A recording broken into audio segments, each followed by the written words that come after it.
Tá gravando, né? Sim. Show. Bom dia, pessoal. Tudo bem com vocês? Bom dia, Davi. Bom dia, Thiago. Bom dia, todo mundo. Bom, hoje a gente vai abrir as nossas reuniões do nosso primeiro semestre de 2023 e aqui no Núcleo, e nós estamos felizes, animados com esse início, já com um plano de estudos definidos que a gente em breve vai divulgar para vocês. E a gente já vai divulgar. Bom, o Núcleo de Filosofia Cristã da BC2 é uma iniciativa estudantil de cunho acadêmico e ligado à Associação Brasileira de Cristãos na Ciência, a ABC2. Nós não temos nenhum vínculo com nenhum tipo de instituição de ensino, somos formados por estudantes, profissionais e leigos interessados nessa temática da filosofia.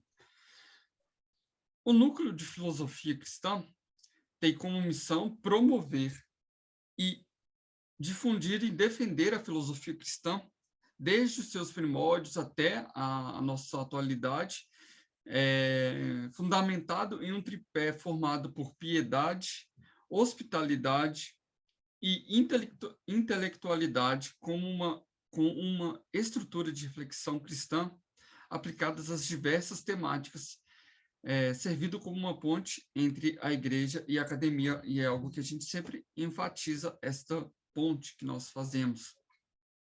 Então, desse modo, neste primeiro semestre de 2023, a gente vai iniciar um novo período de estudos, porém, com algumas mudanças do que a gente já vem tendo, que nós já temos feito desde o início das nossas atividades, pois ao invés de um percurso de estudos temáticos, a gente vai fazer uma série de 6 reuniões neste semestre, com 6 temas diferentes, e sem o vínculo necessário entre elas, apesar que alguns temas estão se tocando.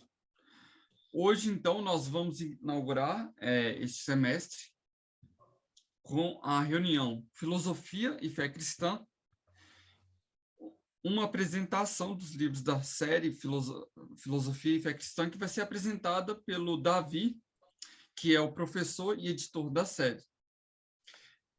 O professor Davi, ele é doutorando na Universidade Estadual de Campinas, a Unicamp, onde ele também teve seu diploma de mestre e bacharel em filosofia.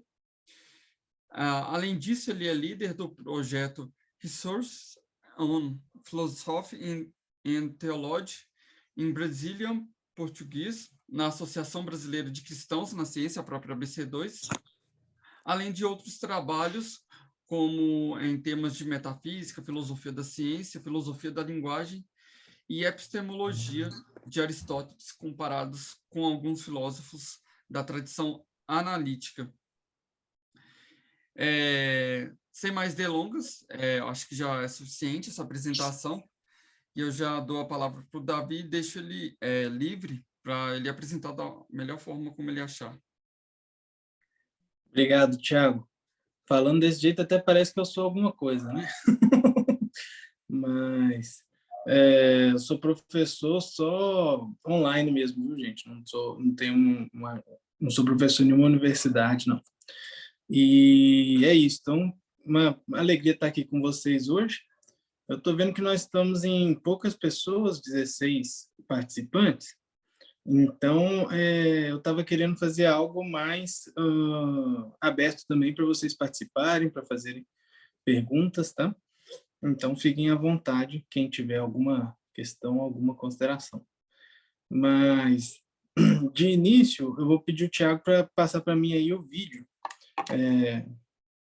de apresentação da série, que dá para a gente ter uma ideia do que é essa série, o que são esses livros. Beleza, eu só vou abrir o link aqui. Tá. Esqueci de abrir esse vídeo.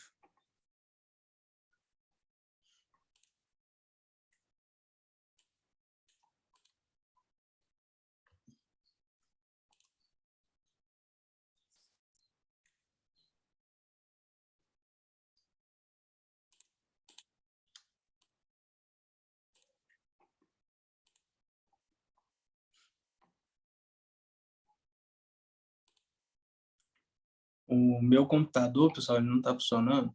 Aí eu estou aqui no celular, por isso que o Thiago está me dando esse suporte.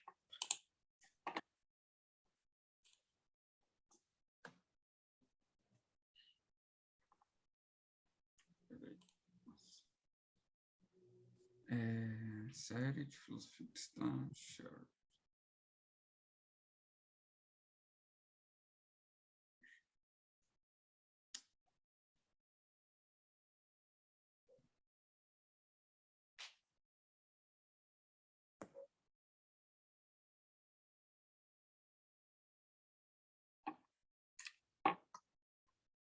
Peraí, acho que esse aqui ainda está apresentando na tela, né? Apareceu aqui. Apareceu o link, a imagem do vídeo? Apareceu.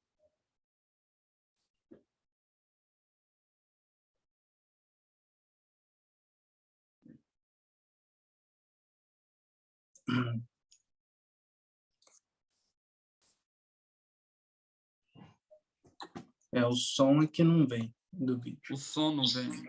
Peraí. Mas, Eu esqueci de compartilhar o som. Tem uma configuração específica.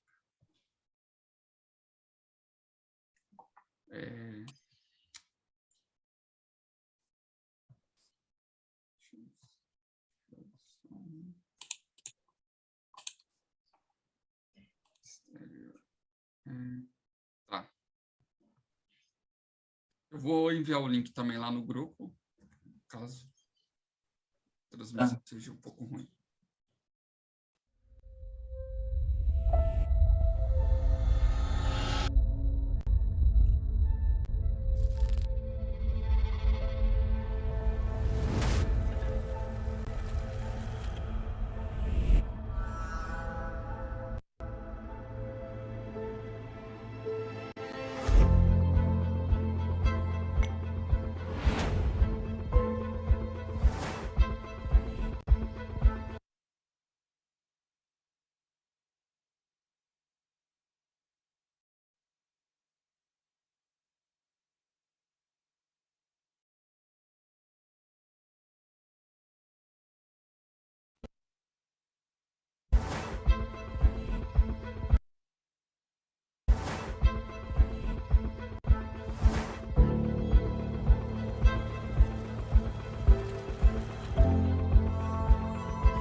Maravilha.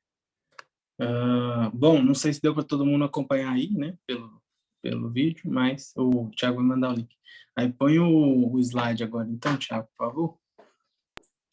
Mas é isso, gente. Então, eu estou tendo a alegria de participar desse projeto como editor da série Filosofia Paquistã. Então, serão 10 livros em dois campos diferentes, que é Filosofia da Religião e Teologia Filosófica. Tá? E então, eu vou falar um pouquinho para vocês sobre os livros, sobre o projeto. Especificamente, eu vou falar mais sobre os 3 livros os 2 livros que já estão lançados e o livro que nós vamos lançar mês que vem. Então, vou falar um pouquinho mais sobre esses 3 livros e vou mencionar um pouco sobre os outros e depois a gente abre aí para quem tiver alguma pergunta específica sobre o projeto, sobre os livros, sobre o meu trabalho, vocês ficarem bem à vontade, tá? Então, O primeiro livro, pode passar, Tiago? O primeiro livro foi lançado, chama Ciência e Religião São Compatíveis. Então, é um livro para um público iniciante. Pode passar. Ele vai abordar questões de evolução e de criação e evolução, e é um livro de debate. Então, é um debate entre dois filósofos, um filósofo ateu e um filósofo cristão. Esse livro, gente, é um livrinho bem pequenininho. Ele, em inglês, eu tenho ele aqui, o original, ele tem só 80 páginas, né, com o índice. Então, é um livrinho pequenininho e em português ficou com um pouco mais de páginas, porque a gente fez uma diagramação mais generosa para ele não ficar muito diferente do tamanho dos outros livros da série, sabe? Mas é um livro que dá para ler numa tarde de sábado ou em uma semana nos períodos de folga. É um livro bem gostoso de ler. Ele é bem acessível, introdutório, e vai ser um debate, então, entre o Dennett, que é um filósofo ateu muito famoso, renomado, e o Plantinga, que é um filósofo cristão muito renomado, né? Então, a questão é, será que a evolução ela elimina a necessidade da doutrina da criação, né? Então, através da evolução, nós temos uma outra explicação para o surgimento das espécies, que não precisa apelar mais para um criador, um designer. Então, essa é a questão que eles vão trabalhar. E o Dennett defende, então, que a evolução ela elimina essa necessidade, não precisamos mais apelar para um design, enquanto que o Plantinga vai defender que não, que a evolução, ela, na verdade, não é suficiente por si mesma como uma explicação do surgimento da diversidade de espécies que nós temos. Na opinião dele, Deus deveria ter guiado o processo evolutivo para chegar no nível de complexidade que temos hoje, no nível de pluralidade que temos hoje, e especificamente para o surgimento de mentes humanas, né? Então, esse que é o debate. E nisso foi um debate presencial entre eles. Então, tem uma fala inicial do Plantinga, que é a maior parte do livro, essa fala inicial, era um paper do Plantinga, um artigo que ele escreveu. E aí ele apresentou numa conferência de filosofia nos Estados Unidos, e o Dennett era o debatedor do artigo dele. Então, tem uma resposta do Dennett, bem curtinho, e depois tem uma outra resposta do Plantinga. Então, esses 3 primeiros capítulos, eles foram do debate original ao vivo. Aí depois tem mais 3 capítulos, mais uma resposta do Dennett, outra do Plantinga e outra do Dennett, que são mais 3 capítulos que eles escreveram para o livro, tá? Que não ocorreu no debate original. Então, assim, a discussão, os trechos mais difíceis e complicados são no artigo inicial do Plantinga. A discussão deles, à medida que vai se desdobrando, ela é bem acessível, bem simples de entender, e ela também é uma discussão muito interessante, e também ela ajuda a clarificar várias coisas do primeiro capítulo, à medida que a discussão vai acontecendo. Então, se você tiver um pouquinho de dificuldade no início, persevera que depois fica mais fácil, vale a pena. Então, é um livrinho bem legal, quem tiver interessado, é uma boa porta de entrada para o debate ciência e religião e também para filosofia da religião. Então, pode passar, Tiago? Aí nós temos, então, o segundo livro que nós lançamos, que já é um livro de teologia filosófica, não é mais um livro de filosofia da religião. Então, também para um público iniciante, é um livro de introdução à teologia analítica. Ele vai fazer uma apresentação do que é isso, teologia analítica. Passa para mim os 2 quadradinhos de baixo aí, Tiago. Isso. Então, ele vai falar sobre teologia analítica, como eu disse, e ele é um livro de introdução, tá? Então, isso eu já tinha comentado. Então, o que é teologia analítica? Teologia analítica é um tipo de teologia filosófica. Teologia filosófica nada mais é do que fazer teologia valendo-se de ferramentas filosóficas, ferramental filosófica. E a teologia analítica, ela vale-se de ferramentas da filosofia analítica. Então, conceitos de filosofia analítica, ferramentas de lógica, embora ferramentas de lógica, na verdade, possa assustar algumas pessoas quando fala disso, e não é uma maioria, não é sempre que o pessoal usa, né? São contextos bem específicos e, às vezes, alguns autores usam mais do que outros, né? Então, existem livros inteiros de teologia analítica sem nenhuma fórmula de lógica, né? E existem outros com muitas fórmulas de lógica. Então, são aí diferentes abordagens dentro da própria teologia analítica. Mas ela tem, então, essa perspectiva analítica de fazer da filosofia um empreendimento coletivo, onde nós temos uma linguagem comum, conceitos estabelecidos, que a gente vai investigando e vai destrinchando certos problemas, né? Então, a filosofia analítica tem essa proposta, e a teologia analítica, então, vai usar esses conceitos, usar essa linguagem comum para abordar temas teológicos. Por exemplo, livre-arbítrio e soberania divina, né? Então, é um dos temas que vai ser exposto no livro em um dos capítulos. Ele vai colocar uma discussão sobre isso, vai mostrar contribuições da teologia bíblica e vai mostrar como que contribuições da filosofia analítica podem ajudar a esclarecer o debate que já ocorre em teologia bíblica. Outra discussão que vai ter no livro é sobre cristologia, as duas naturezas de Cristo. Essa foi a minha parte preferida no livro. Então, ele vai usar questões de metafísica para a gente tentar entender como Cristo era, ao mesmo tempo, humano e divino, né? Em que sentido Cristo era, ao mesmo tempo, humano e divino? Então, ele vai oferecer 5 modelos de cristologia dentro da tradição analítica, vai mostrar os pontos fortes e os pontos fracos de cada um. Então, é mais ou menos assim que vai funcionando. Não existe, assim, uma proposta de chegar nesse livro, como é um livro introdutório, não existe uma proposta do autor de defender um ponto, uma visão específica, necessariamente, ou de simplesmente ensinar essa é a proposta cristológica, mas é de mostrar possibilidades, de mostrar como os problemas, as questões ficam mais evidentes ou mais facilmente compreensíveis numa perspectiva analítica. Ou pelo menos essa é a tese, né? E também, então, tem um outro capítulo sobre a discussão de ciência e religião, onde ele vai tratar também da questão de criação e evolução, mas de um jeito bem diferente do Plantinga e do Dennett. Ele vai trazer aí principalmente questões sobre pecado original e primeiros grupos humanos, né, como que isso se deu. Então, é algo bem interessante também, a discussão dele nesses capítulos. E, no final, ele traz uma abordagem sobre como a teologia analítica ela pode servir à igreja de forma mais prática, como ela pode ser feita para a glória de Deus e ser verdadeiramente teológica, né? Então, ele tem essa preocupação. Isso já aparece desde o início do livro, mas o final do livro é um pouco mais aplicado para questões diretas da igreja hoje.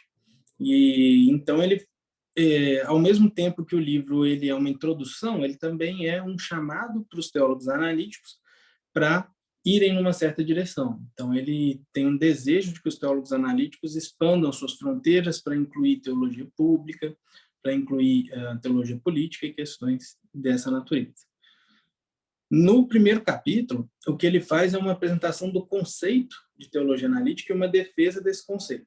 Então, é uma jogada esperta dele, porque ele vai colocar uma definição do que é teologia analítica e, então, ele vai, dentro dessa definição, ele vai defender que a teologia analítica ela não é uma série de coisas que as pessoas dizem que ela é. Então, existem pessoas com algumas ressalvas com a teologia analítica, e ele, então, vai defender ela, mas ele vai defender ela a partir da definição que ele dá, né? Então, isso é uma jogada esperta. Mas é bem útil, é bem sincero. É um livro escrito por um teólogo, não por um filósofo, e com uma preocupação teológica bem profunda. Assim. É um livro bem edificante, pelo menos para quem tem cabeça de filósofo. Eu achei, pelo menos, um livro bem edificante. Então, é um livro bem legal e recomendo muito todo mundo que tiver oportunidade, porque ele vai justamente passar por várias questões de uma forma acessível. Alguns pontos são um pouco mais difíceis, mas nós incluímos notas de rodapé nessa edição em português para ficar mais fácil, tá? Então, eu acho que dessa forma fica mais acessível. Então, pode passar, Tiago.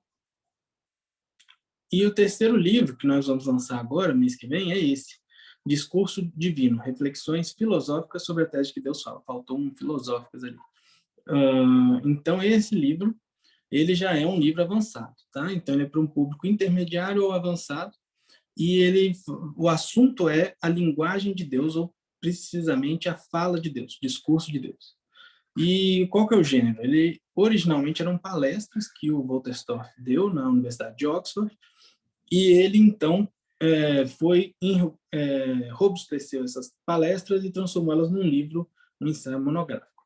Então é um livro grande, ele vai ter aí cerca de 380 páginas, e é um livro denso, tá? O Teologia Analítica eu não falei, mas ele tem 216 páginas, não lembro agora de cabeça.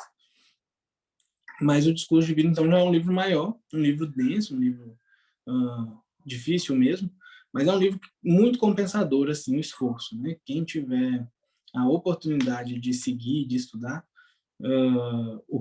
eu não consegui terminar de ler ele ainda, mas o que eu li até agora tem sido muito edificado, eu achei um livro muito, muito bom mesmo, assim. Então, o que ele vai fazer? Qual que é a pegada do Wolterstorff? Primeira coisa, ele vai dizer que Deus falar não é o mesmo que Deus se revelar, tá? Então, ele quer uma teoria sobre Deus falar. Ele vai falar assim, tem um monte de teorias na teologia, tem muita coisa escrita sobre revelação, sobre o que é revelação, sobre como Deus se revela, sobre a Bíblia como revelação de Deus, mas existe quase nada sobre como Deus fala, né? Então, ele quer distinguir esses dois tópicos. Então, ele vai dizer o seguinte, a fala de Deus, ela é uma ação de Deus de expressar algum tipo de conteúdo, né? Ou expressar algum tipo de ordenança, enfim, algum tipo de atividade de fala. E para isso ele vai usar a teoria contemporânea de atos de fala, que é uma teoria que vai dizer justamente que nossa fala ela é composta de ações, né? Então existem várias ações que a gente faz ao falar, por exemplo, descrever algo, né? Então isso é o mais básico, eu posso falar, essa capa desse livro é verde, etc. Isso são descrições, mas também existem outros tipos de ações, né? Então existem ações como ordenar, intimidar, admoestar alguém, ou perguntar, ou simplesmente outras ações que eu posso fazer com a linguagem, enfim. Mas o ponto é, então, ele vai usar essa teoria de atos de fala, ele vai ver como essa teoria ela distingue diferentes tipos de atos de fala. Então, existem atos de fala que estão mais preocupados com, que são mais estritamente linguísticos. Então, por exemplo, se eu falo, eu batizo este navio de discurso divino, então vai ser o nome do navio. Então, ao falar, você está efetuando uma ação que gera, se você tem autoridade naquele contexto para fazer isso, você faz uma mudança naquele navio, eu não sei, mas assim, na forma como a sociedade enxerga aquele navio, então existe algo acontecendo aí de diferente, né? Então, a teoria de atos de fala vai explorar esses tipos de atos de fala também, que são mais exclusivamente linguísticos, são ações que elas não poderiam ser feitas sem a linguagem, né? Não é simplesmente uma descrição que você está fazendo com a linguagem, ou uma ação que você faz, mas você poderia fazer de outra forma. Embora linguagem, então, seja um tema interessante aqui, porque ele vai dizer Deus não tem necessariamente boca, não tem necessariamente um aparato físico para emitir sons, mas Deus fala. Então, ele vai tentar desenvolver uma teoria de como Deus fala a partir do fato de que Deus é um agente que gera certos resultados no mundo, e esse tipo de ação de Deus são, muitas vezes, ações discursivas ou ações de fala, né? Mesmo que não estejam estritamente fala no sentido fônico, ou mesmo no sentido de linguagem de sinais, etc., né? Mas Deus pode falar através de uma sarça ardente, Deus pode falar através de um profeta, e de diversas formas. Então, ele vai explorar isso com muito detalhe, com muita calma e com muita profundidade. Como eu disse, é um livro um pouco mais difícil, mas os nossos livros, exceto os livros introdutórios, então, Teologia Analítica é um dos livros introdutórios. Então, os nossos livros eles vão vir com mini cursos também para ajudar. E esse livro em específico vai ter 2 aulas só sobre atos de fala, dos mini cursos, então 2 aulas de meia hora, professor Felipe Martoni, que é doutor em filosofia da linguagem na Unicamp, e ele que traduziu o livro. E também 3 aulas sobre teologia e hermenêutica com o professor André Quirino, que foi quem fez a revisão de tradução do livro. E o André Quirino, ele é mestre em filosofia pela USP, e também é cristão e tem muito interesse em teologia, está fazendo teologia no Mackenzie, etc. Então, é um cara muito bom. Então, pessoas muito competentes vão dando esse minicurso. Eu recomendo assistir o minicurso antes de ler o livro, ou durante a leitura, né? Mas, assim, acho que vale a pena assistir antes de ler o livro. As aulas do André são mais longas, são de 1 hora, as 3 aulas. Então, vai dar 3 horas de aula, e as do Felipe são de meia hora, vão dar 1 hora de aula no total. Então, 4 horas de aula sobre esse livro. E a gente vai lançar, então, esse livro mês que vem, e vamos lançar também o minicurso no YouTube da Ultimato, da ABC2. Esses minicursos vão sair, acho que no YouTube da Ultimato, os minicursos, tá? Então, quem puder adquirir, quem puder fazer o esforço de ler esse livro, eu tenho certeza que vai ser muito compensador, e especialmente qualquer pessoa que tenha queira saber assim como Deus fala hoje ou não, né? Como Deus fala conosco, como Deus fala através do texto bíblico, como Deus fala através dos profetas ou falou, né? Então, muito interessante para quem faz teologia bíblica, para quem faz teologia sistemática, para quem é filósofo e para quem só é curioso sobre essas coisas, tá? Então, eu recomendo profundamente esse livro, embora seja um livro mais difícil de ler. Também vamos ter o guia de estudos. O guia de estudos dele já está pronto, está fazendo a diagramação agora. Então, é um guia de estudos que também tem muitas ferramentas, um glossário que pode ajudar o leitor e várias perguntas para dirigir a leitura e para vocês conseguirem gravar melhor o que vocês estão lendo, né? Fazer um aproveitamento melhor da leitura do livro. Então, eu recomendo. Os outros 2 que nós já publicamos, eles têm também guia de estudo, e o primeiro livro tem um mini curso também disponível, tá? Um mini curso do Gesiel, só que no caso, como é um livro muito acessível, Ciência e Religião, o mini curso ele já é um mini curso que vai expandir até um pouco além do livro, tá? No caso do primeiro livro, Ciência e Religião. Então, eu recomendo também assistirem as aulas do Gesiel, que faz doutorado em filosofia lá nos Estados Unidos, na Universidade do Missouri. Então, estamos procurando aí gente qualificada para conseguir ajudar a gente a ter essa caminhada por esses livros. Então, então isso é o que nós temos então de livros publicados. Além dos livros, como eu falei, temos então mini cursos, guia de estudos, vídeo resenhas, que são resenhas curtas de 8 minutos mais ou menos sobre o livro, tá? Então vocês podem procurar no YouTube também da ABC2, tem as vídeo resenhas sobre o livro, os livros. E também temos os podcasts. Então, o podcast só saiu primeiro até agora, sobre ciência e religião, com o pessoal da Escola do Discípulo, tá? Então, quem quiser, é um podcast que eu e o Gesiel e o pessoal da Escola do Discípulo, a gente conversa um pouco sobre o livro Ciência e Religião. Então, às vezes você está em dúvida se vai comprar, se vai ler, você escuta o podcast e tem uma noção melhor do que é o livro e pode tomar essa decisão com mais ciência, né? Com mais conhecimento da decisão que você está tomando. Embora eu incentive todo mundo a comprar o que vocês puderem, mesmo que vocês não leiam tudo, para incentivar o nosso trabalho e ajudar a gente a conseguir trazer esse material. Então, vamos passar agora, Thiago? Então, agora eu vou falar brevemente sobre os outros livros, tá? Então, esse é o Manual Oxford de Teologia Filosófica.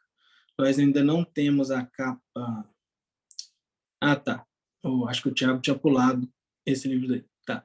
Então, eu vou falar desse primeiro. Uma introdução à filosofia da religião, na verdade, filosofia da religião, uma introdução, não sei como que vai sair o título, mas esse é um livro para um público iniciante, muito acessível. Esse livro aí talvez seja o livro mais acessível da nossa série. Ele é bem fácil de ler, assim, para quem é estudante de filosofia, especialmente. E ele é um livro, então, de filosofia da religião, e é um livro de introdução, tá? Isso eu já tinha falado. E o William Rowe, que é o autor, ele foi um cristão, cresceu no cristianismo, mas ele acabou eventualmente se convertendo ao ateísmo, né? Ou seja, se convertendo ao ateísmo, acho que talvez não seja a palavra mais adequada, mas ele acabou perdendo a fé. Ainda assim, o livro ele desenvolve noções interessantes, como a noção de um ateu amigável. Então ele fala o seguinte: não, eu sou um ateu amigável com os cristãos com os religiosos, né? Eu acho que o ateísmo não deve ser uma questão de militância, de guerra, etc. E ele vai trazer, nesse livro, sempre os dois pontos de vista, né? Então, ele vai trazer sempre argumentos a favor de Deus e problemas para a existência de Deus, argumentos sobre como lidar com a experiência religiosa, problemas com a experiência religiosa, e dessa forma, então, é um livro introdutório às questões principais da filosofia da religião. Não é um livro de doutrinação das visões do William Rowe.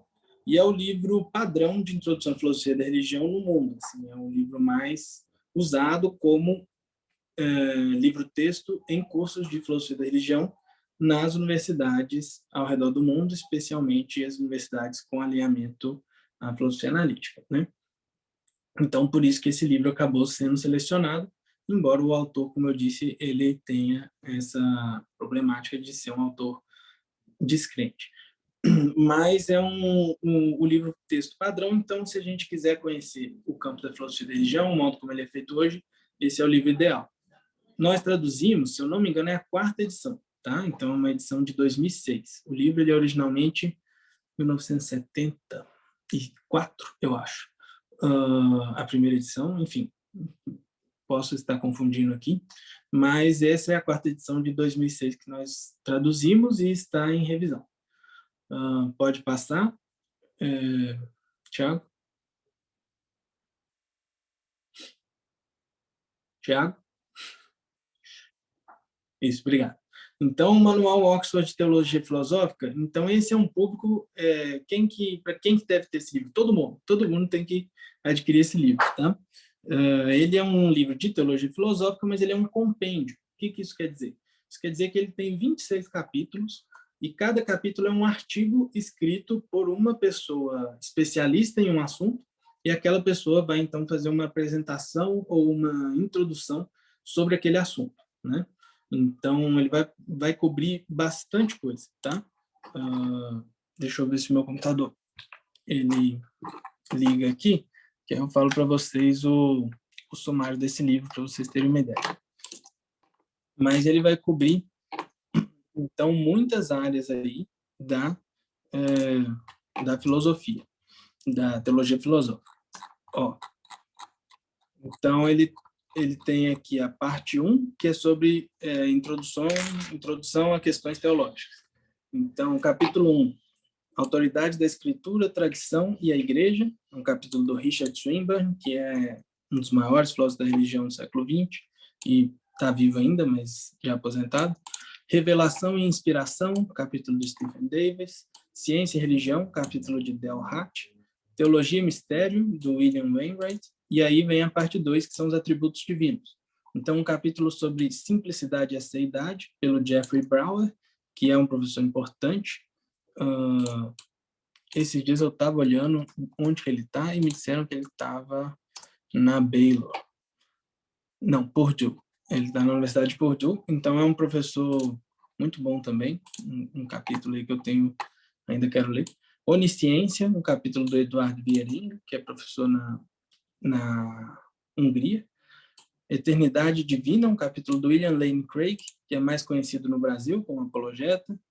Onipotência, Brian Leftow, que é professor na Rutgers. Onipresença, capítulo do Rudy Hudson. Perfeição Moral, da Laura Garcia.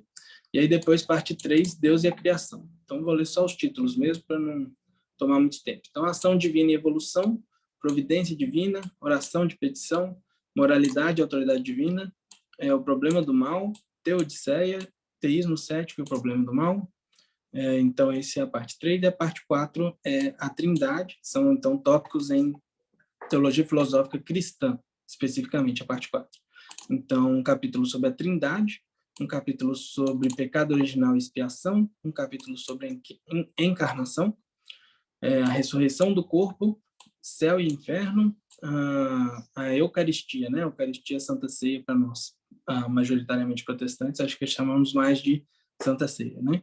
Então, a presença real e a ausência real de Cristo nos elementos da Santa Ceia. Então, esse é o capítulo 23. E depois, na parte 5, nós temos abordagens de teologia filosófica não cristã. Então, um capítulo sobre teologia filosófica judaica, um capítulo sobre teologia filosófica islâmica e um capítulo sobre teologia filosófica chinesa, de abordagem confuciana, tá? Então, esse é um livrão, e ele é um livrão de referência, né? Então, ele tem aqui 622 páginas, 624, e é um livrão de referência. Não é necessariamente para a gente ler de cabo a rabo, mas assim, todo mundo ter ele em casa, consultar, dar uma olhada, o que esse capítulo fala, o outro fala. Um livro muito importante. Alguns capítulos são um pouco mais técnicos, um pouco mais difíceis, mas vários outros são mais acessíveis, mais fluidos à leitura, tá? Então, nós estamos já trabalhando nesse livro. Esse livro, no momento, eu tenho, olha só, 8 tradutores trabalhando nesse livro. Um livro bem grande. Porque, como os capítulos são independentes, podemos ter tradutores independentes. Então, um livro também que eu estou muito animado com ele e espero que vocês também fiquem. Pode passar, Tiago? E aí, então, a gente já viu quais que são os títulos indispensáveis. Pode passar? Então, esses são os livros introdutórios, que é o Teologia Analítica e o Introdução à Filosofia da Religião, e o outro título indispensável é o Manual Oxford, que é o livro de referência, como eu falei para vocês. Não é um livro necessariamente introdutório, mas também é um livro que todo iniciante, até o pesquisador avançado, deveria ter para fazer consultas e, enfim. E aí, vamos agora, pode deixar aí. Vamos agora ver, então, os outros livros. Então, Oração de Petição, Investigação Filosófica, é um livro para um público iniciado, ou seja, não é um público, não chega a ser intermediário, mas alguém que já tem algum contato com a filosofia da religião ou com a filosofia. O assunto é sobre oração de petição ou de intercessão, como a gente usa mais no meio evangélico, só que intercessão para os católicos e para os ortodoxos e para outros grupos religiosos tem outra conotação, né? Então, intercessão para eles muitas vezes é a intercessão dos santos por nós, ou a intercessão de Cristo por nós, de Maria por nós, etc. Então, temos usado esse termo, que é o termo mais usado na literatura especializada, que é oração de petição, que é quando a gente pede coisas para Deus. E, normalmente, intercessão também tem a ideia de você interceder por alguém, e não interceder por si mesmo, né? Em petição, você já pode pedir coisas para si mesmo. Por exemplo, Deus me ajuda a superar os desafios dessa semana, coisas desse tipo, que a gente faz constantemente em oração. Então, a oração de petição, ela é, então, investigada nesse livro. E está escrito ali monografia, isso, na verdade, é um anglicismo para monograph, do inglês. Então, é um texto corrido, um livro mesmo, com vários capítulos sobre isso. O autor, o Scott Davidson, ele é cristão, mas ele é um cristão não ortodoxo, heterodoxo. E qual que é o ponto dele? Ele não acreditava na oração de petição. E ele resolveu escrever um livro de filosofia técnico para mostrar que a oração de petição não funciona. E o livro ia se chamar Sobre a Inutilidade da Oração de Petição. Ele ia falar assim, olha, eu oro, eu peço coisas, mas isso não faz diferença para Deus. Porque Deus já sabe tudo que vai acontecer, Deus ele já tem o controle, tudo já está determinado de antemão, então não faz diferença. Eu não tenho como mudar a ação de Deus através de um pedido, né? E essa era a posição dele. Só que à medida que ele foi escrevendo o livro, e ele foi encontrando os argumentos, ele foi estudando, ele chegou à conclusão de que ele não tinha como defender isso, defender que a oração não funciona, porque ele não tinha argumentos que levassem a esse resultado. Então, é um livro muito interessante por isso, porque mostra uma pessoa honesta que queria chegar na conclusão de que a oração não funciona, mas que ela não consegue. Então, ele vai mostrar os argumentos que fizeram ele considerar a oração de petição como uma possibilidade viável, de como a gente pode sim pedir coisas para Deus e isso pode sim fazer diferença, e Deus pode sim responder nossas orações, né? Então, ele vai chegar à conclusão de que isso é possível que isso seja o caso, mas que ele também não está assim, plenamente convencido ainda, né? Mas para nós que estamos plenamente convencidos, então, é uma leitura que traz muitos recursos para pensar a oração, e é o principal livro sobre essa área hoje na filosofia da religião. Então, nós trouxemos ele por isso, da Universidade de Oxford, né, a Oxford University Press, etc. Então, é um livro muito interessante, tá? Então, com ressalvas, é claro, por conta da postura do autor, mas como leitores críticos, nós temos aí a condição de filtrar o que é bom, o que é coerente. Então, pode passar, Tiago? Esse livro, Natureza Sanguinária, Teísmo e o Problema do Sofrimento Animal, Então, Michael Murray é cristão, e um livro, então, também para um público já iniciado, não precisa ser intermediário nem nada, mas assim, alguém que já tem alguma noçãozinha básica, e é um livro sobre sofrimento animal, tá? Então, também é um livro de capa a capa, né, para se ler de capa a capa, e ele vai fazer o quê? Ele vai mostrar quais são as respostas que existem ao problema do sofrimento animal ao longo da história. Por exemplo, a resposta cartesiana de Descartes é de que animais não sofrem. Pode parecer que eles sofrem, mas na verdade eles não sofrem, porque eles são bichos, né? Então essa é uma resposta e ele vai rejeitar, e tem várias outras propostas de respostas e para entender por que Deus permite o sofrimento animal. Então é um subproblema dentro do problema do mal. É um problema mais específico que é do sofrimento animal. Por que isso é interessante? Porque várias teodiceias, elas conseguem resolver, ou elas se propõem a resolver o sofrimento de adultos humanos moralmente responsáveis, mas elas não conseguem resolver o problema do sofrimento de crianças, do sofrimento de animais, ou do sofrimento de pessoas humanas com algum tipo de deficiência cognitiva que impede elas de serem moralmente responsáveis, etc. Então, é um livro que vai abordar um problema mais específico dentro do problema do mal e vai tentar trazer uma solução nova. Então, ele vai vai cobrir várias soluções propostas, vai apresentar as forças e os problemas de cada uma e vai desenvolver a resposta dele. É um livro aí muito recomendado pelo pessoal internacional que entende do assunto, e também, em grande parte, ele vai investigar a partir de uma perspectiva do sofrimento no período da evolução, né? Então, o sofrimento animal, não apenas como um sofrimento que ocorre hoje, com bilhões de animais no planeta, mas também um sofrimento que já ocorre há milhares de anos ou milhões de anos, possivelmente, de uma perspectiva evolutiva, né? Pode passar, tchau. Fé Ritualizada, Ensaios em Filosofia da Liturgia. Esse também é um livro aí para um público, está escrito em intermediário, mas não é um livro muito difícil, não, um livro para um público iniciado mesmo, sobre liturgia, né? Mas são vários artigos, então ele é uma coletânea de artigos, ele não é um livro necessariamente que você precisa ler de capa a capa, porque o autor ele juntou artigos dele, que ele publicou separadamente, num livro, né? Então, o livro não é pensado necessariamente como algo que tem uma unidade de início a fim muito estrita. Claro que ele pensou numa unidade ali quando ele juntou esses capítulos, mas ele não. Você pode ler um capítulo aqui, outro capítulo ali, dentro de temas que mais te interessarem sobre liturgia. O autor ele é cristão ortodoxo ou da perspectiva ortodoxa oriental, né? Então, e ele traz muitos aspectos da liturgia ortodoxa também no livro, o que é bem interessante para a gente pensar e conhecer um pouco mais. Então, é um livro de liturgia. Então, qual o sentido das liturgias? Quais são os agentes das liturgias? Se são indivíduos, se são comunidades, etc. Então, uma série de questões sobre liturgia. Pode passar? Tchau. Esse autor, inclusive, o Terence Cuneo, ele é o atual, ou ele era alguns anos atrás, o presidente da Sociedade de Filósofos Cristãos nos Estados Unidos. Então, tá. Os títulos indispensáveis, então, a gente já tinha visto, que são os livros introdutórios de referência, e agora a gente viu, pode passar, Tia? A gente viu os títulos acessíveis. Isso. Então, os títulos acessíveis, vai aparecer um quadradinho aí, isso. Que são, então, esses Ciência e Religião são compatíveis, que é bem acessível, bem fácil de ler. O Fé Ritualizada, que vai tratar da liturgia. O Natureza Sanguinária, sobre o problema do sofrimento animal.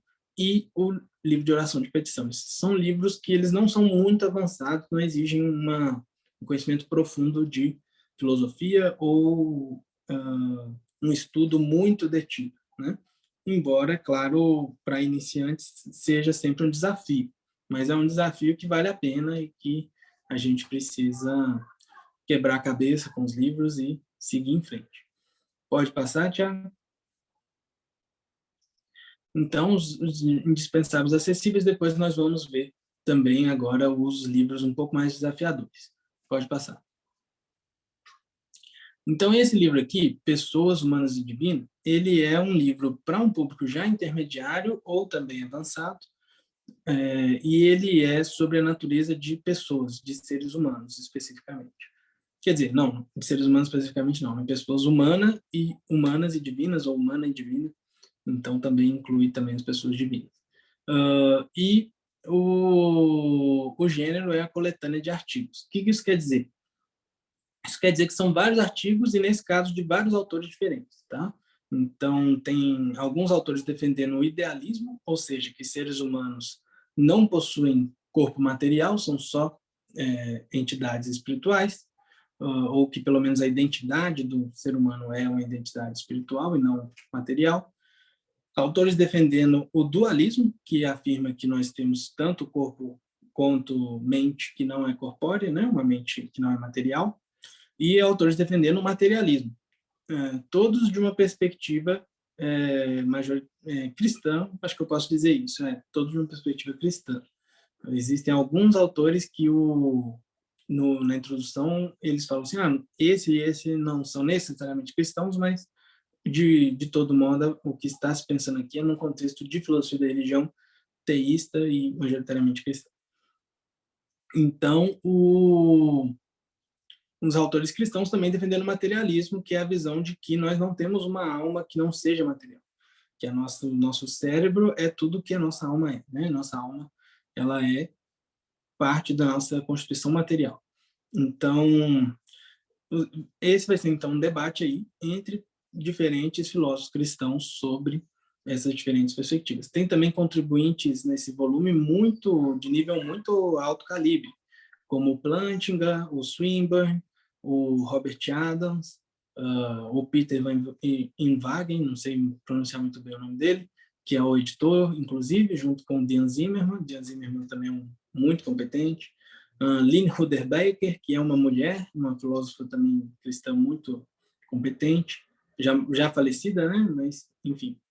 E por aí vai. Então, várias pessoas, Michael Ray, várias pessoas de alto calibre nesse volume, é um volume muito importante sobre o assunto. E, então, essa é a primeira parte, é sobre a discussão de naturezas humanas, a segunda parte vai discutir algumas questões sobre encarnação, cristologia, ressurreição do corpo, e várias outras questões um pouco mais ligadas a pessoas divinas e também ligadas a algumas outras questões de pessoas humanas. Então, um livro também aí que eu recomendo muito. Alguns artigos são mais difíceis, usam até um pouco de linguagem mais técnica, né? Mas outros são também mais acessíveis. E a introdução desse livro, todo mundo deveria ler, porque a introdução desse livro é uma apresentação bem interessante da teologia filosófica analítica. Pode passar, Tiago.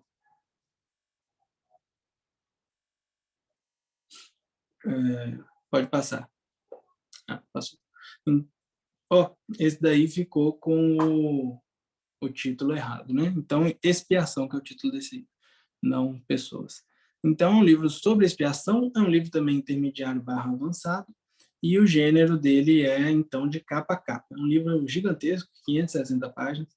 Eleonore Stamp é uma professora muito importante, acho que dos filósofos da religião vivos hoje, que não estão aposentados, ela é a mais relevante em termos de produção acadêmica, enfim, e de impacto acadêmico. Então, a filósofa da religião aí mais relevante viva hoje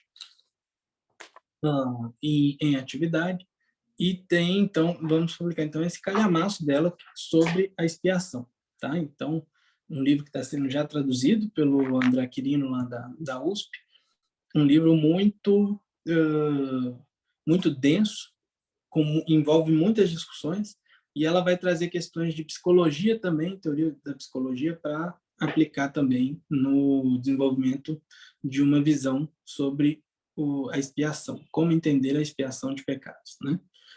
E, enfim, é um dos pontos mais centrais da teologia cristã e tem sido discutido há muitos anos, mas ela se propõe a fazer essa discussão, e ela também é especialista em Tomás de Aquino, né, em filosofia escolástica, e ela traz abordagens e tenta trazer uma contribuição nova dela sobre o assunto. Então, um livraço também, todo mundo poderia ler, deveria ler, mas é claro que também temos limitações aí de dificuldade, de tempo para ler um livro desse. Mas quem puder vai ser muito edificado, eu creio. Pode passar? Então, nós vimos então já os indispensáveis, os acessíveis, pode passar? E esses então que nós vimos agora são os títulos desafiadores. Mais um slide. Então, o Discurso Divino, que é aquele que vai sair mês que vem, é um livro um pouco mais desafiador. O Pessoas, Humanas Divinas e o Expiação, tá? Então, esses são livros já um pouco mais desafiadores, mas que vale muito a pena. Então, pode passar, Tiago. Aí eu vou falar um pouco agora, enfim, os títulos por dificuldade. Pode passar, eu vou falar um pouco agora sobre por que nós escolhemos esses títulos. Então, ficou bem pequenininho ali, mas eu vou ler só o que está em negrito. Então, são obras com alta relevância acadêmica e impacto. São títulos recentes, então, só o livro do Wolterstorff, que é mais antigo, que é de 95, os outros todos são publicados de 20 anos para cá. Como eu falei, o do Rowe também, a gente está a quarta edição, que é de 2006, né? Então, a primeira edição seria também mais antiga. Tem uma ampla variedade de temas e assuntos. Então, às vezes você tem interesse, por exemplo, na natureza de pessoas e não tem interesse na filosofia da liturgia. Ou o contrário, você quer saber de filosofia da liturgia e não quer saber sobre a natureza de pessoas. Você pode ter interesse na linguagem, na teoria da linguagem, teologia da linguagem, filosofia da linguagem, e não tem interesse em outro assunto. Então, a gente queria cobrir várias áreas dentro da filosofia da religião, da teologia filosófica, para que as pessoas pudessem ter uma amostra de tudo não, né? Mas assim, de grande parte do que é feito nesses campos e possam, então, ver o que mais interessa a cada um. Tem uma variedade de gênero literário, para que vocês também possam ter contato com o modo como a filosofia da religião é feita hoje no mundo acadêmico e a teologia filosófica. Então, temos ensaios monográficos, como eu falei, que são livros de capa a capa. Temos livros que são coletâneas de artigos, inclusive o compêndio, que é o Manual Oxford, e também temos o livro do Wolterstorff, que ele é um ensaio monográfico, mas que ele tem um início aí nas palestras que ele deu. E o debate do Plantinga e do Dennett, que também é um livro bem peculiar em termos de produção acadêmica. E, por fim, nós temos uma variação de dificuldades, como eu já enfatizei. Os livros, então, eles vão dos introdutórios até os mais avançados. Pode passar, Tiago. Por que nós também queremos títulos avançados? Então, nós queremos oferecer o que há de melhor em termos de qualidade. A gente crê que isso é um antídoto contra um tipo de orgulho intelectual, que muitas vezes a gente começa a estudar e acha que isso resolveu todos os problemas, que sabe de tudo, mas quando você pega um livro do Wolterstorff, por exemplo, você vai vendo assim, como ele lida, esmiuça os problemas com tanta profundidade, você vai vendo que, na verdade, você estava se achando demais, né? Também queremos mostrar como as questões podem ser complexas e como a filosofia e a teologia podem ser profundas e nos mostrar o quão pouco nós mesmos sabemos, tá? O quão pouco nós mesmos sabemos sobre essas questões. E também para que a gente possa deixar os livros-textos e se aventurar nos gigantes. Então, a gente não ficar só com aquela coisa muito facinha, muito simples, mas a gente ter essa condição de se desenvolver intelectualmente para a glória de Deus, obviamente, e aplicar isso de uma forma que a gente tenha condição de adorar a Deus nesses estudos e glorificá-lo, servir a igreja com isso, com conteúdo mais denso. Tá? Então, por isso a gente cria títulos avançados, para que as pessoas possam progredir dos mais simples até os mais avançados. Pode passar? Então, uma pequena nota, né? Como ler filosofia e teologia. Então, muita gente aqui é estudante de filosofia, então vocês estão craques de saber, mas é importante ter humildade intelectual, mente aberta, curiosidade. É importante ter paciência, atenção e dedicação. Então, alguns desses livros, vocês, obviamente, devem estar cientes, a gente não lê igual lê o Senhor dos Anéis, por exemplo, ou um livro de ficção, né? Que você pega e lê 100 páginas, ou 50 páginas no mesmo dia, etc. Não, esses são livros de leitura mais devagar, mais lenta, né? Talvez você consiga fazer uma leitura rápida, mas talvez você vai precisar revisitar o livro para conseguir entender bem o que você leu com velocidade. Então, é preciso ter paciência, dedicação. É importante pesquisar termos desconhecidos, então muita coisa a gente colocou em nota de rodapé, mas para os livros maiores a gente não vai conseguir fazer isso porque encarece muito a produção do livro, né? Um livro mais, ele vai ficando muito grande e ele fica muito caro. Então, para os livros mais introdutórios, isso está bem facilitado com as notas que a gente colocou, mas para os mais avançados, algumas coisas vai ter que pesquisar. É importante também atentar para a estrutura dos argumentos e das sentenças, né? Então, a estrutura de um argumento, o que é premissa, o que é conclusão, então tem que estar atento para isso. E utilizar os nossos guias de estudo e os minicursos, como eu já falei para vocês. Então, isso vai ajudar muito. O guia de estudo tem um glossário, isso ajuda muito.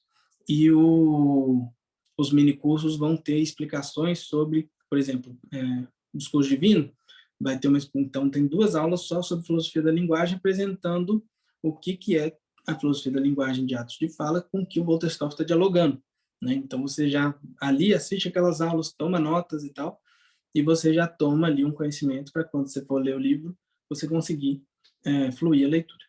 Então é isso, gente. Pode passar, Tiago? Acho que não tem mais nada, né? Isso, obrigado, sou eu. Pode passar de novo, tem uma mensagem aí que essa videoaula contou com o apoio da Bolsa 62163 da John Templeton Foundation e todas as opiniões aqui expressas são de seus autores, ou seja, minhas, e não necessariamente refletem as opiniões da John Templeton Foundation. Tá bom, pessoal? Então, uma gratidão enorme pela Templeton por essa bolsa que está possibilitando esse projeto. Sem o financiamento seria impossível. Então, eu não sei quanto tempo a gente tem, eu acho que eu falei demais, eu queria ter falado menos, mas vamos, se for possível, abrir para perguntas. Não sei quanto tempo tem aí, Thiago. Ainda está aberto, tem tempo ainda. Se alguém tiver alguma dúvida, eu já agradeço ao Davi pela apresentação e também pelo trabalho que você está tendo aí como editor dessa série grandiosa que está acrescentando na nossa literatura no Brasil, e até em termos de tradução. Muito obrigado, Davi. O pessoal está aberto aí para perguntas. Eu que agradeço a oportunidade. O Arthur está perguntando se já tem data prevista para cada publicação. O projeto ele vai até o final de 2024. Então, todos os livros têm que sair até dezembro de 2024, tá? Agora nós vamos lançar o Discurso Divino em abril, e esse ano, se Deus quiser, a gente deve lançar mais 3 livros, né? O Natureza Sanguinária, Oração de Petição. Eu estou olhando para cá, mas tá na minha parede ali, está pequenininho, não estou conseguindo ler. Deixa eu só ver aqui. E o Filosofia da Religião, Introdução à Filosofia da Religião do Rowe, que é aquele pequenininho. Então, esses 3 devem sair esse ano, e no ano que vem deve sair, então, Fé Ritualizada, o Pessoas Humanas Divina, o Expiação e o Manual Oxford de Teologia Filosófica. Os livros maiores tiveram que ficar para o final. Legal, que bom que você gostou. Mais alguma pergunta, gente? Admar levantou a mão. Ok. Estão me ouvindo bem? Sim, estou ouvindo. Ok, obrigado. Bom dia, professor Davi, bom dia a todos. A minha pergunta é a seguinte: como é que é feita a escolha, como é que é o processo de seleção desses títulos? Como é que esse processo foi feito? Obrigado, Vladimir. Então, a Templeton, você aplica uma bolsa para eles, né? Então, uma vez no ano, eles abrem para você aplicar uma bolsa. Então, eu participei desse processo e eu tinha selecionado os títulos, né? E tinha consultado alguns colegas, alguns amigos, consultei o pessoal da ABC2, que toparam fazer essa parceria, o pessoal do Ultimato também. E então, fechamos essa seleção de livros com essa justificativa, igual eu expliquei para vocês. No processo, o projeto ficou 2 anos em avaliação com a Templeton. Então, ele voltava para nós, teve 7 etapas de revisão. E aí os pareceristas fizeram algumas sugestões de alteração. Então, por exemplo, Natureza Sanguinária foram eles que sugeriram, no lugar de um livro sobre a ressurreição do Filho de Deus, do Swinburne, e também eles sugeriram uma alteração nos livros substitutos, porque tem uma lista de livros substitutos que a gente fez por caso de dar errado adquirir os direitos de algum desses livros. E aí eles também sugeriram alterar os livros substitutos. Mas então foi assim, basicamente saiu da minha cabeça, saí consultando as pessoas e depois os pareceristas também tiveram essa contribuição. Valeu, obrigado. Mais alguém?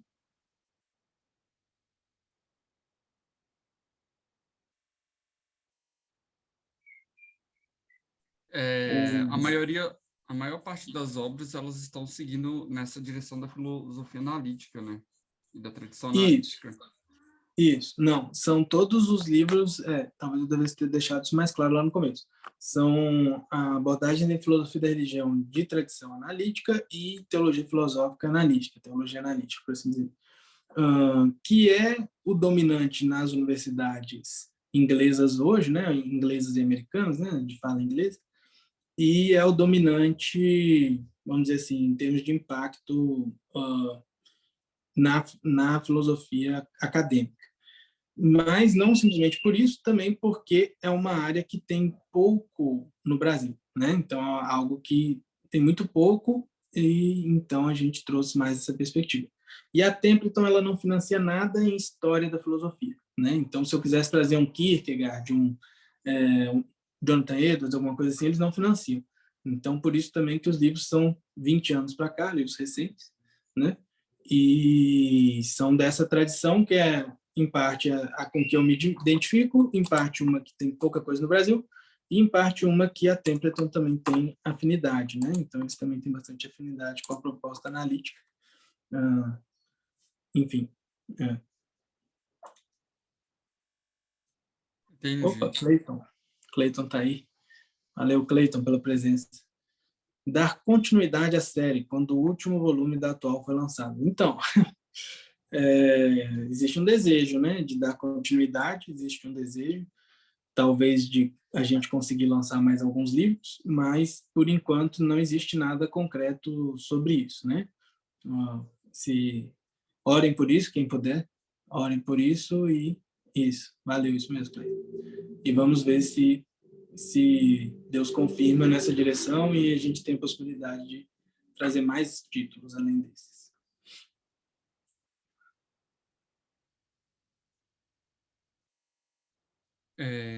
Acho que seria interessante também falar um pouco sobre essa tradição da teologia analítica, que acho que eu ouvi isso a primeira vez, acho que no final de 2021.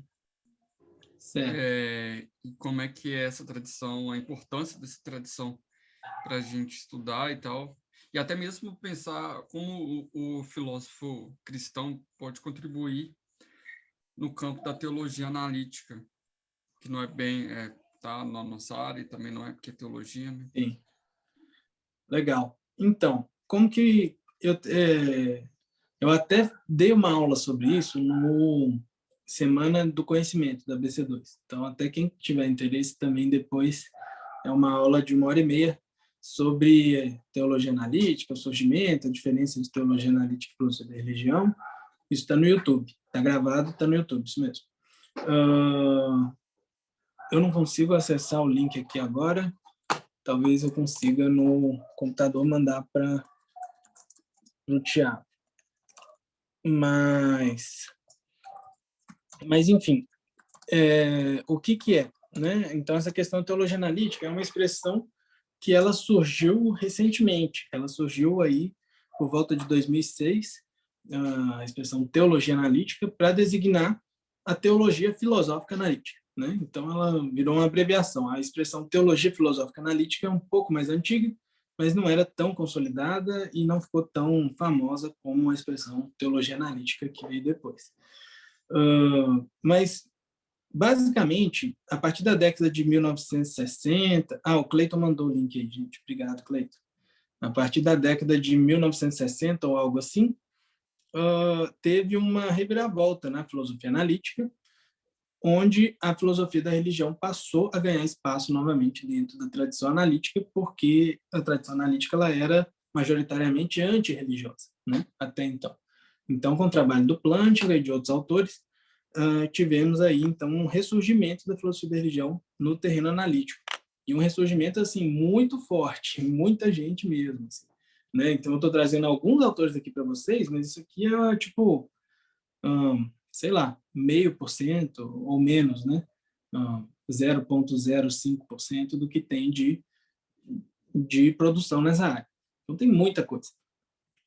E o pessoal, então, foi muito prolífico, isso de 60 para cá, então aí 60 anos, mais ou menos, né? Que essas coisas têm acontecido.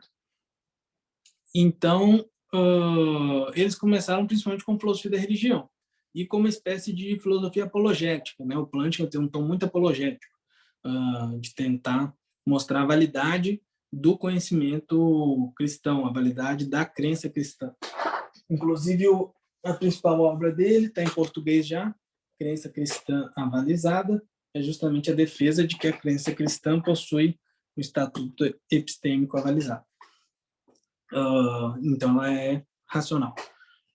Então, só que a galera não se conteve no âmbito da filosofia da religião, porque eles são cristãos, né, obviamente, então no dia a dia ele está lá lendo a Bíblia, ele está lá indo na igreja, e ele começa a pensar sobre expiação. Ele começa a pensar sobre expiação com a cabeça de lógico, com a cabeça de filósofo, analítico, com todas as questões que ele tem, e aí ele começa a escrever sobre isso. E então essa galera começou a produzir muita coisa em teologia filosófica, né? De uma perspectiva independente do que era feito em teologia filosófica na perspectiva não analítica, né? Então eles começam a produzir muito conteúdo usando ferramentas analíticas em teologia filosófica, mas só em 2006 é que foram inventar esse nome, teologia analítica, e falar assim, ó, tudo isso que aconteceu de lá para cá chama teologia analítica a partir de agora, né? Enfim, então a gente diz que algumas obras lá que já foram publicadas antes são obras de teologia analítica, mesmo que a expressão não existia. E esse livro do McCall que a gente publicou, Teologia Analítica, a Teologia em Diálogo com a Filosofia, ele é, então, a única introdução que existe à teologia analítica hoje. Então, nós publicamos ela, tá? E lá ele vai explicar direitinho como é que é cada coisa.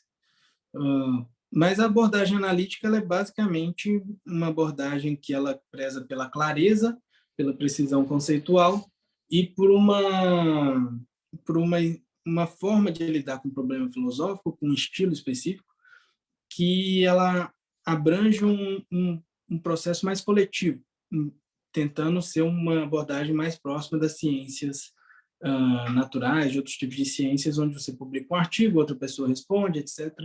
Dessa forma, nem tanto de uma forma mais tradicional de fazer filosofia, como uma intelectualidade, onde a pessoa tem ali uma produção própria, com linguagem própria que ela mesma desenvolve, né? Cada filósofo teria seus próprios termos, sua própria linguagem. Na filosofia analítica tem uma proposta de ser uma linguagem compartilhada, termos compartilhados, e então ser um empreendimento um pouco mais coletivo do que outras propostas em filosofia não analítica. Enfim, acho que é isso, não sei. Esclareceu alguma coisa? Esclareceu bastante. Então, a teologia analítica ela surge bem assim, dentro da própria filosofia, né? Exatamente. São os filósofos entrando na teologia. Então, realmente eu me esqueci do ponto que você fez a sua pergunta. Como os filósofos podem participar disso? Foram eles que criaram esse campo, né? Então, os teólogos é que estão sendo convidados para entrar. E o Tom McCall é um desses, né? Ele é um teólogo de formação em teologia que vê valor no que os filósofos estão fazendo e tal, e escreveu esse livro que a gente colocou esse título em português, Teologia Analítica, e em inglês chama Um Convite à Teologia Analítica Cristã, né? Então, é isso. Né?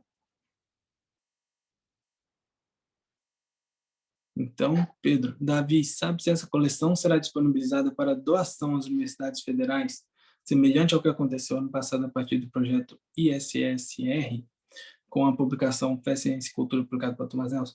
Isso, o ISSR, ele publicou uma associação da Inglaterra, fez um edital sobre ciência e religião, e o pessoal, acho que foi o Tiago Garros e o Marcelo Cabral, talvez, eles conseguiram essa bolsa deles para distribuir livros de ciência e religião para as universidades brasileiras, né? Então, foi uma bolsa lá da Inglaterra, não é da Templeton, né, é dessa outra organização, para distribuir esses livros.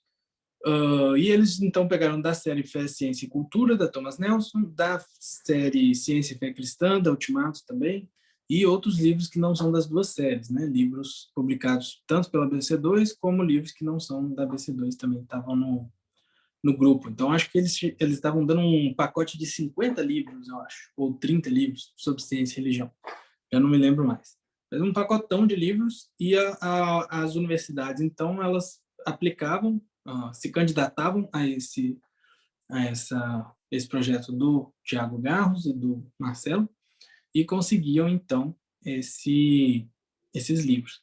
Não temos uma previsão de que isso vai acontecer com os livros da série Filosofia e Fé Cristã, porque, primeiro, que precisaria de ter um financiamento específico para isso, e segundo que, como era um projeto da ISSR, era especificamente sobre ciência e religião, né? Então, não sei se eles teriam interesse em fazer algo parecido com a série Filosofia e Fé Cristã, que não é necessariamente sobre ciência e religião, né?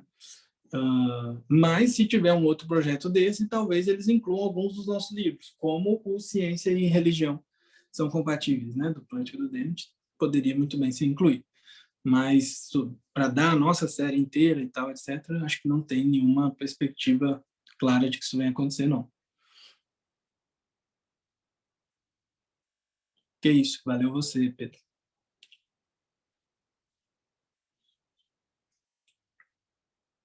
Se tiverem qualquer pergunta também sobre os livros, sobre como é que é trabalhar com isso, etc., fiquem à vontade.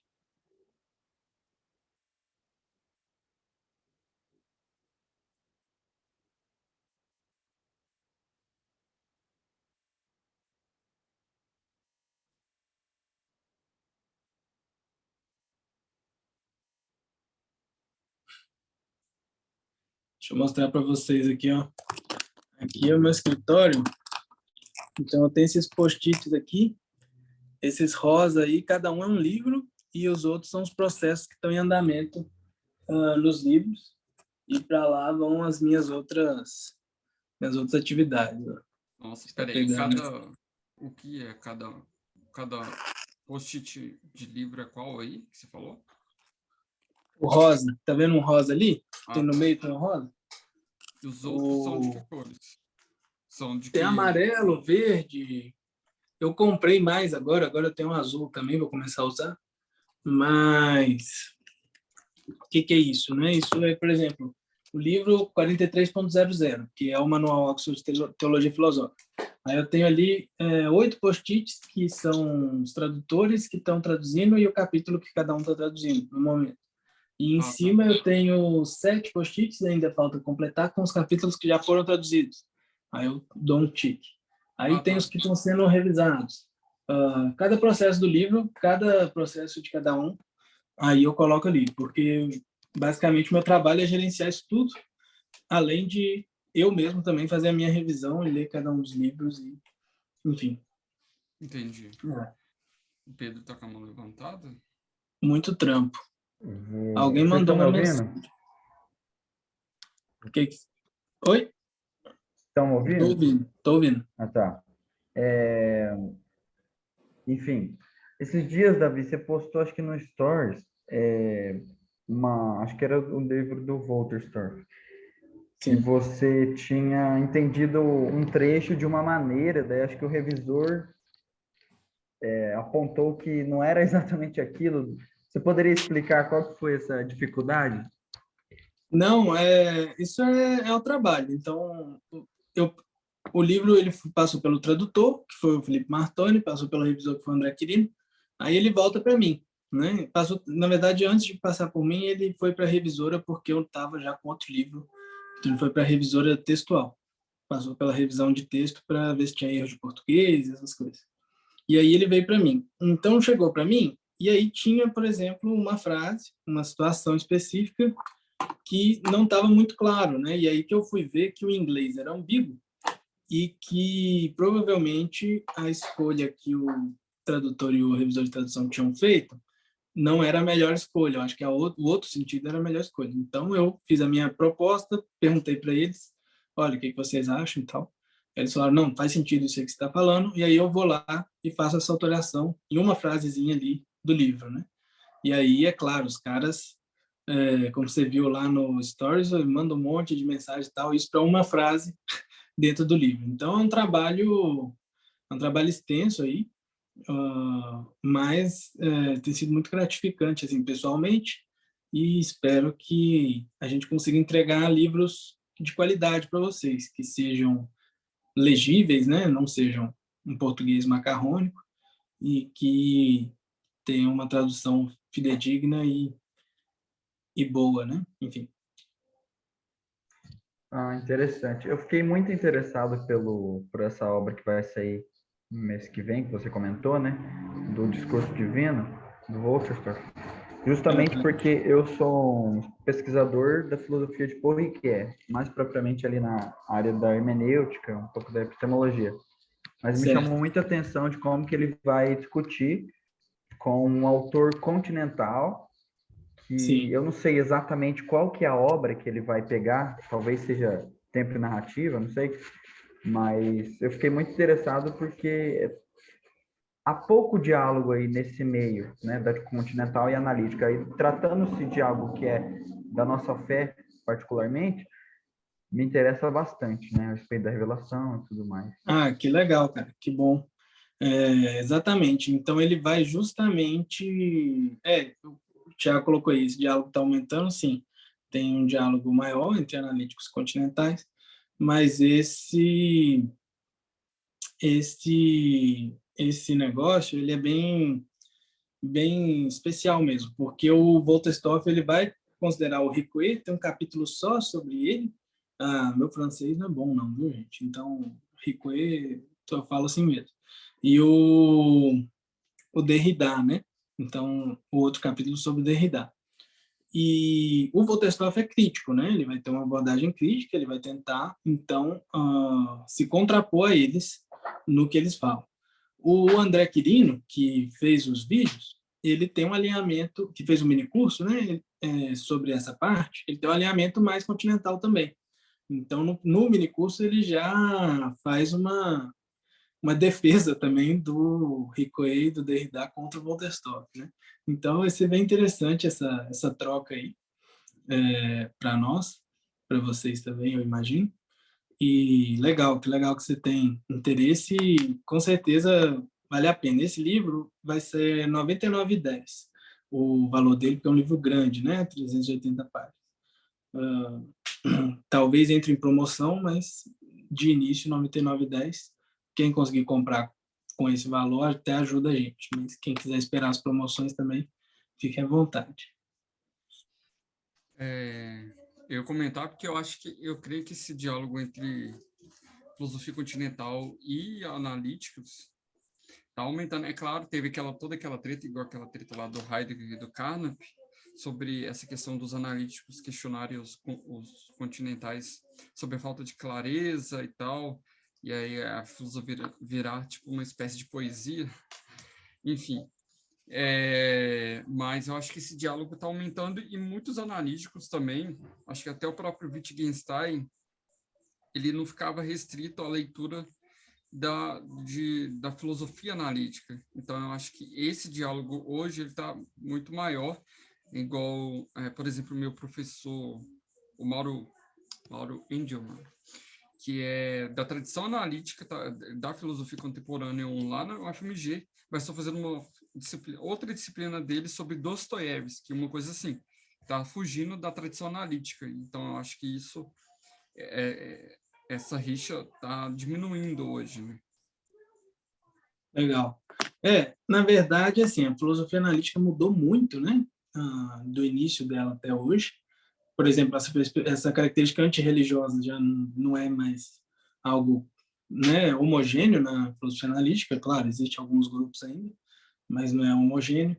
E a própria proposta de ser análise da linguagem é algo que já acabou, né? Assim, todo mundo rejeitou essa proposta, principalmente também depois de Quine, né? O próprio Quine, que era um analítico, ele vai dizer, bom, essa distinção entre juízos analíticos e sintéticos não existe, né? Enfim, é um dogma do pessoal da filosofia analítica, do empirismo, né? É um dogma que, na verdade, ele não se sustenta. Então, a filosofia analítica ela já é bem descaracterizada do que ela surgiu, né? Do modo como ela surgiu.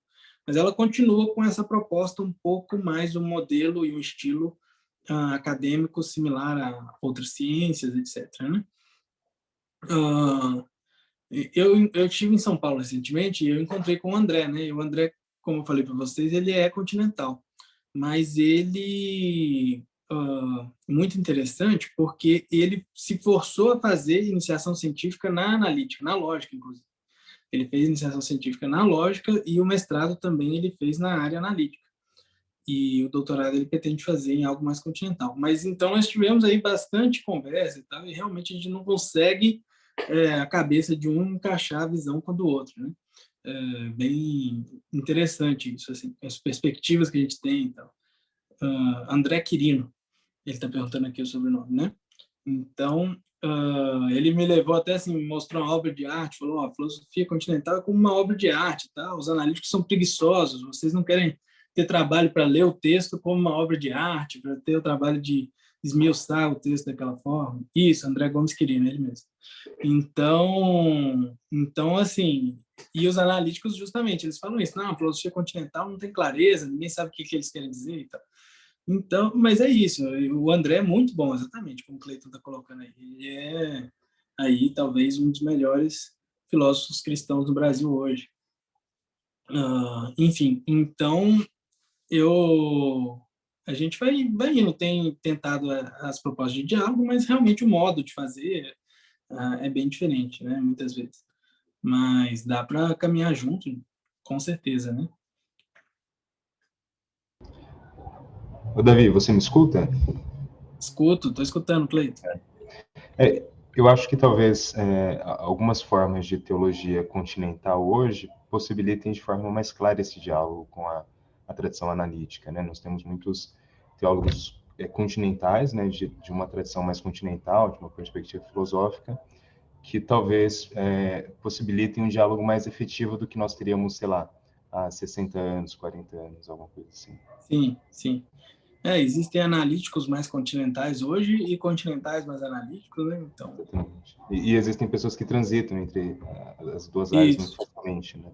E existe história da filosofia sendo feita por pessoas analíticas ou por pessoas continentais que olham para obras de filósofos que eram da outra tradição, né? Então, existem continentais hoje falando de Frege, fazendo história da filosofia a partir de Frege, e existem analíticos estudando Hegel, estudando, enfim, coisas assim, né? Então, isso também aumenta essa porosidade entre as tradições. Ó, as crianças chegaram. Olha aí. Mas legal. Eu fiquei curioso aí com o uso dos seus post-its, porque eu gosto muito dessas metodologias assim para estudo e tal, embora eu prefira os meios mais digitais. Mas acho que uma vez, até muito tempo atrás, eu vi que você utiliza muito a questão da escrita para técnicas de memorização de conteúdo. E aí eu fiquei curioso porque você usa mais esses meios analógicos assim para você estudar e tal, para a questão dos seus trabalhos. Cara, esse aqui é o Moisés, meu menino. Então, Prazer, Moisés. eu comecei a usar post-it depois que eu virei o líder do projeto. Nunca tinha usado na vida, mas é muito processo, é muita coisa ao mesmo tempo. E o digital ele tem vantagens e desvantagens e o analógico, vamos dizer assim, tem vantagens e desvantagens.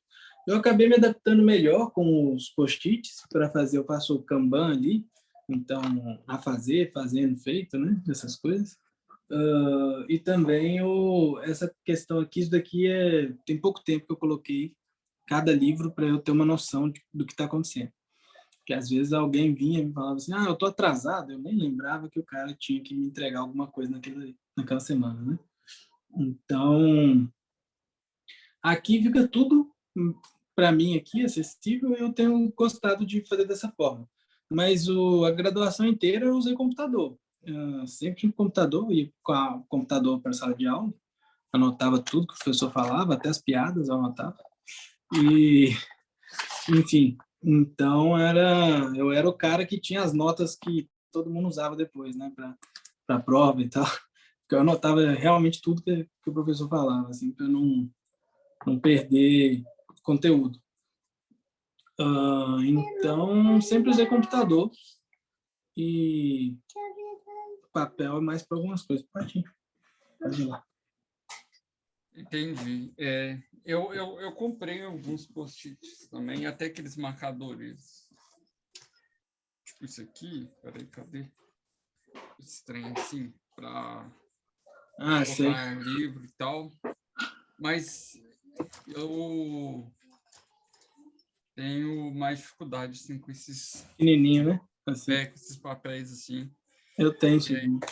E acabo que eu nem consigo me adaptar tanto assim com essas coisas. Eu estou tentando, mas eu funciono mais digital.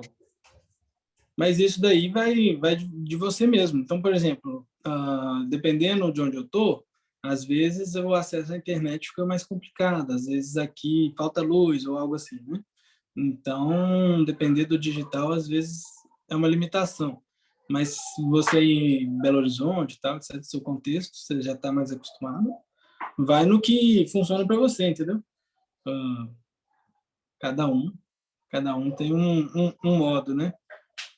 E realmente isso daqui foi só depois que o projeto começou que eu comecei a usar, assim, porque foi muita coisa e o meu computador já tem tantas coisas digitalizadas e tal que é uma bagunça também, né?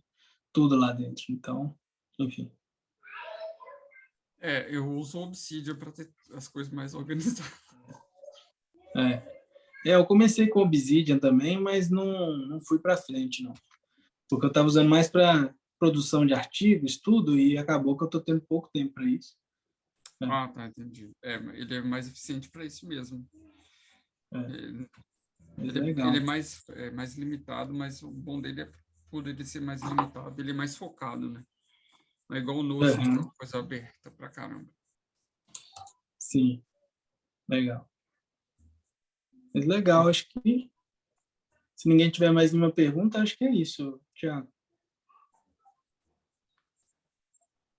Eu ia só uma última perguntar sobre como é que é o trabalho do tradutor e tal no Brasil, as necessidades, você está traduzindo essa série, o que a gente...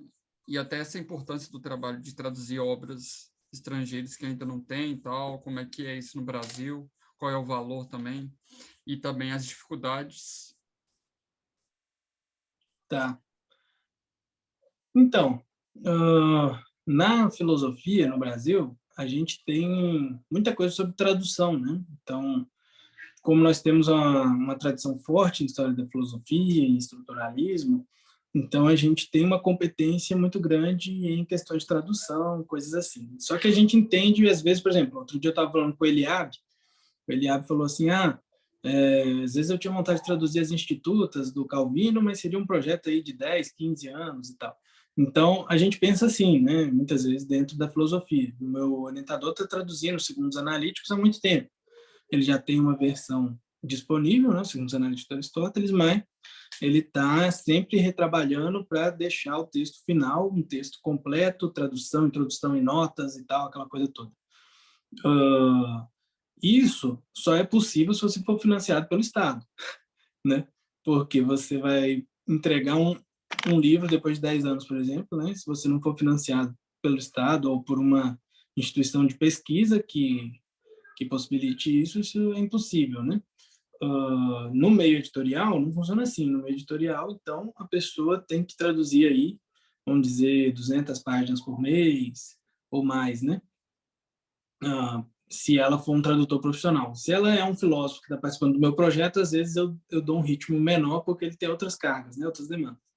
Mas um tradutor profissional é por aí, 200 páginas por mês, que a pessoa traduz, né? E, na verdade, trabalha com lauda, né? Que é a quantidade de caracteres. Então, porque página é uma coisa muito imprecisa, né? Então, a quantidade de caracteres são... Normalmente, uma lauda tem 1.200 caracteres por espaço. E a gente paga também por lauda. Então, varia aí desde R$ 15 por lauda, que seria algo bem medíocre, até, às vezes, aí R$ 25 por lauda, né? Então, é o preço que se paga por um tradutor no Brasil hoje, num contexto editorial no qual eu estou inserido, pelo menos. E na nossa série a gente tem esse financiamento, então a gente consegue pagar um pouco mais próximo de 25, às vezes não chega até lá, mas, enfim. E os tradutores, melhores tradutores profissionais, eles costumam cobrar até mais do que isso, né? Um tradutor como o Pedro Sete Câmara, etc., alguém que é conhecido como tradutor no Brasil, é uma coisa já mais difícil de você ter dinheiro para pagar. Mas é isso, então tem muitas dificuldades, né? A atividade de tradução, ela exige um conhecimento muito grande do português, se você vai traduzir para o português, e um conhecimento razoável da língua que você está partindo, né? E muitas vezes, então, se a pessoa tiver um conhecimento maior de inglês do que de português, por exemplo, aí isso afeta a qualidade, fica uma tradução complicada. Ou se a pessoa traduz para português de Portugal ou algo assim, também gera outras dificuldades para o leitor. E por aí vai. Se você vai traduzir do francês, do alemão, etc., também são outras dificuldades. E no caso da filosofia, são termos técnicos e vocabulário técnico, mas o pior é que o termo técnico ele vem disfarçado, né? Então, um tradutor que não é filósofo, às vezes ele não percebe que entailment, consequência, acarretamento lógico, por exemplo, é um termo técnico. Então, às vezes ele não percebe, aí às vezes ele vai lá e joga uma outra palavra. Ou então ele está falando assim, o account, né? Alguém tem um account sobre algo, uma teoria sobre alguma coisa. E aí ele vai falar assim, uma síntese do fulano sobre algo. E não percebe que síntese em português é um termo técnico da filosofia.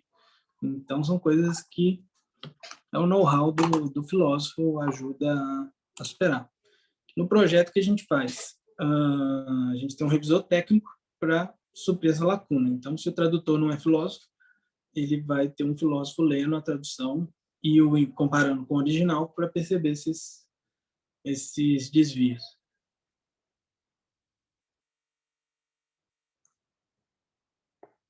Interessante.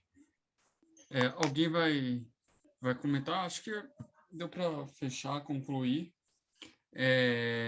Bom, eu agradeço a participação do pessoal hoje, quem esteve presente. A gente está começando as atividades e assim que eu fechar algumas coisas aqui, eu vou divulgar o nosso cronograma das seis reuniões que a gente vai ter ao longo desse semestre. A gente vai tocar nos temas da epistemologia, antropologia filosófica, filosofia da religião, educação e apologética.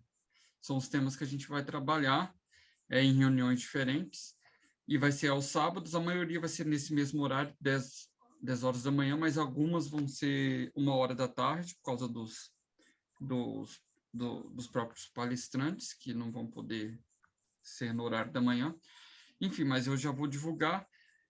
Obrigado aí, Davi, pela apresentação e também por todo o trabalho que você está tendo com essa série. Obrigado aí por contribuir com a filosofia cristã no Brasil e com essa área, né? E agradeço a participação do pessoal. Bom fim de semana para todo mundo e até mais. Até a próxima reunião. Eu que agradeço. Agradeço aí, Tiago, a oportunidade, todo mundo que esteve aqui conosco até agora. Aí. Valeu.